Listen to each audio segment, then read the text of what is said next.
Alexander Frings, Andreas Bossert, Antje Rohrbeck, Arne Lamm, Clemens, Felix Beigang, Henrik Liers, Michael, Quentin Joigny, Rainer Greifenstein, Xiongwan Lei, Simon Terres, Stephen Lernout.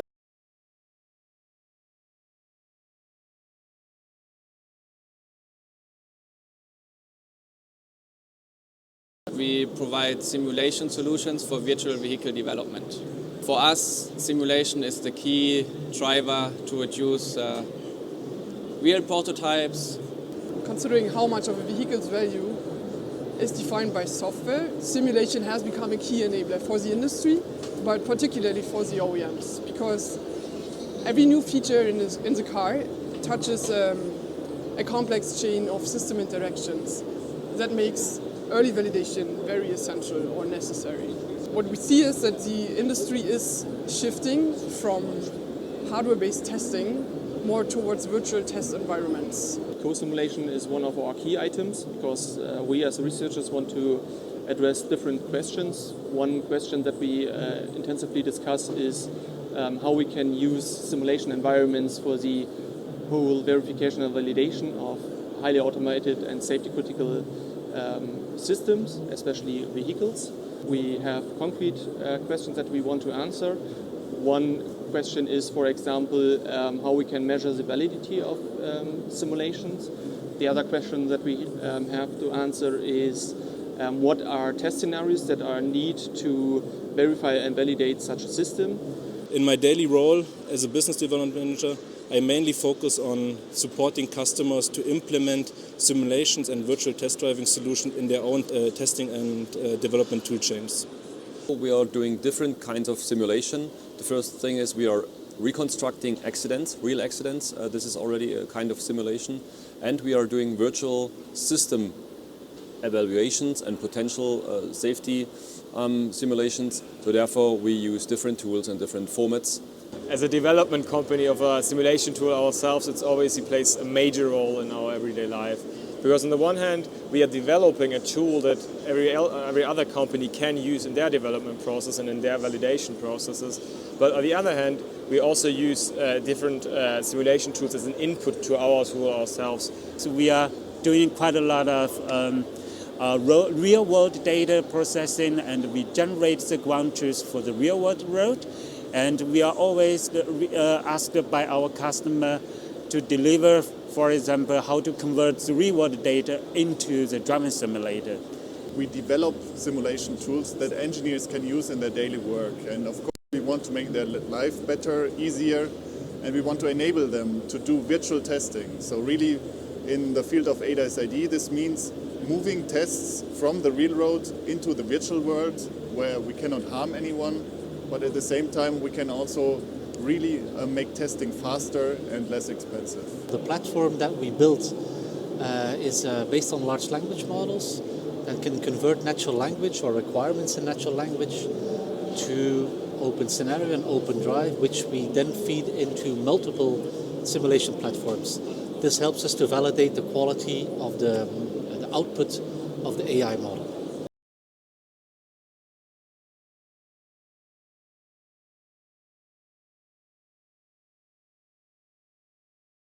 We currently work also on a framework deduced from the IWeb ProStep idea of simulation and simulation assessment. We are right on the way to implement this also on our own models, especially on the ADAS and perception models that we have. Quality in the context or in terms of simulation is always context dependent, so it's actually defined by the specific use case. The key here really is to find a balance between the effort spent to develop a model and then the required accuracy level for the task at hand. In our opinion, simulation quality is really a crucial point. So we take good care to validate our models, and by validation we always mean comparing with real-world data. Speaking for the ADAS domain testing, several simulation components need to act smoothly together. Typical components are a vehicle dynamics model, an appropriate driver model, a static and a dynamic environment, and some environmental perception sensor to detect all these objects. To prove the quality of such scenario simulations, the ASAM quality checker framework is one essential point of this tool. We have real in-depth data from accidents, and we have digitalized sketches from accidents, and we transfer this into own formats or into the ASAM OpenX formats, and we have developed a visual control tool to check if the ASAM OpenX files we create actually are matching the real scenes, the real accident sketches. We have well-defined quality process in our software development. We are, for example, for our latest product VTTX, working closely with TÜV Nord so that we can give to the end customer a good confidence in our tool so that they can also trust the results in their validation. We came from the real world recording, and in the past we made the real data fed into the ECU with our hill systems. In my point of view, our approach for the simulated data, it could be the same. So if the simulated data is injected into the ECU system, we can also record the simulated data and compare it afterwards. Right now we still have some gap between the real-world data with the simulated data. We need a lot of data to train the AI model, but all the data come from the real world. The cost is unbelievably high. Therefore, we are trying to also to verify the simulated data to contribute to the AI model training. Validation of simulation is always a very critical fact. You always need to compare your simulation models to real measurements, to real data. And simulation is always a model of reality, so you always need to do this correlation in order to tell if you can trust the results of your simulation.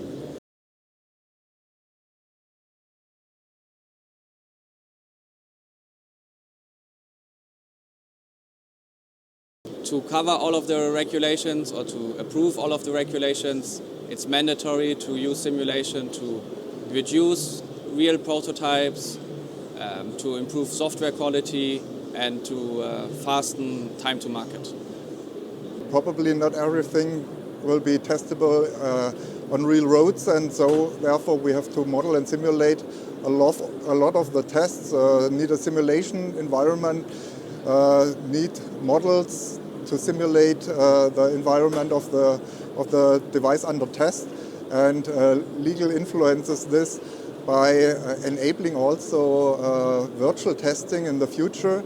Regulation plays a very significant role in automotive development. Looking ahead, I'm convinced that simulation-based validation techniques will become part of how compliance is demonstrated. Regulations and standards are quite important in our daily work, especially because we want to be compliant and focus on the proposed processes from the ISO 26262 and especially SOTIF.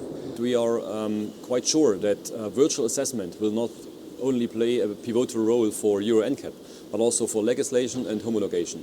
And so we are preparing for this future with much more virtual simulation, and therefore we create hundreds and thousands of accident data in OpenDrive, OpenScenario, for example. Luckily, we don't produce any product that needs to be regulated and sold or built into cars, but we are providing a simulation tool. On the same hand, I believe that simulation needs to play a really big role in the regulation process because it gets more and more, the testing gets more and more expensive, takes so much time, and hopefully we can enhance this process and accelerate it by a targeted simulation for several applications.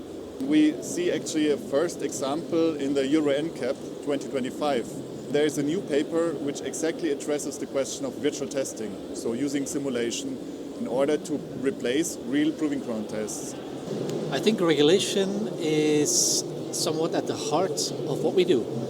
Anybody dealing with simulation will need to look at regulatory requirements, upcoming regulatory frameworks, very complicated stuff because it not only grows in volume, but also grows across jurisdictions. So setting off your operational design domain against those regulations is really, really hard to do.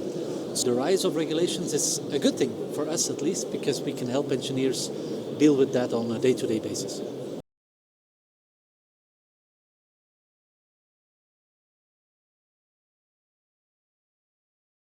Significant challenges are actually imposed by the mixed criticality domain. Having traditional software stacks like an AUTOSAR Classic running alongside POSIX compliant software. So these configurations impose high demands on simulation environments.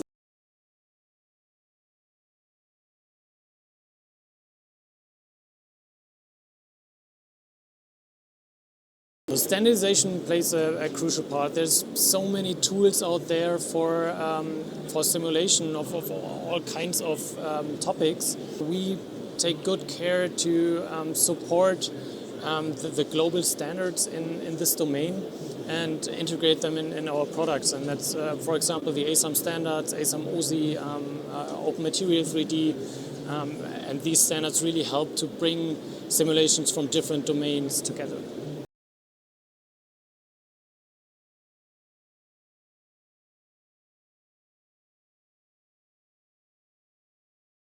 The end customer are using more and more simulation. I mean, we have a clear trend in the software-defined vehicle, and this is a change in the industry. They are no longer following the classic diagram for the process, but go for the software-defined vehicle. Not only for, let's say, the architecture, but also for the processes.